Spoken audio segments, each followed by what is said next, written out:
સજાનંદ સ્વામી મહારાજની છે. કોકનો વાક પોતે વહોરી લઈએ એ જ સાચી ગુણાતીત સાધુતા. ગુરુહરિ સ્વામીજી જ્યારે જૂના મંદિરે રહેતા હતા ત્યારે તેમને વિચરણમાં ખૂબ પીડો પડતો. એક દિવસ સવારે વહેલા વિચરણમાં જવાનું હોવાથી તેમણે પ્રબોધ સ્વામીને આજ્ઞા કરી કે તમે જલ્દી જઈને ઉકાળો બનાવી લાવો જેથી આપણે જલ્દી વિચરણમાં જઈએ. પ્રબોધ સ્વામી રસોડામાં ઉકાળો બનાવવા માટે જાય છે. ઉકાળો બનાવીને જ્યારે પાછા આવતા હોય છે ત્યારે એક સાધુ તેમને અથડાય છે અને ઉકાળો ત્યાં ધોરાઈ જાય છે. એટલે પ્રબોધ સ્વામી પાછા રસોડામાં જાય છે અને ઉકાળો બનાવે છે. એ દરમિયાન ઉકાળો બનાવીને આવતા થોડું મોડું થઈ જાય છે.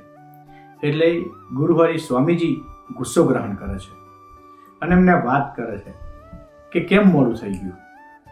ત્યારે પ્રબોધ સ્વામી એમને કહે છે કે દયાળુ, રસોડામાં દૂધ હતું નહીં જેથી મેં સેવકને લેવા મોકલ્યો હતો એટલે મને થોડું મોડું થઈ ગયું. પરંતુ અંતર્યામી અને સર્વજ્ઞ પુરુષ જેની જાણ બહાર કશું હોય નહીં એમને તો બધી જ ખબર હતી.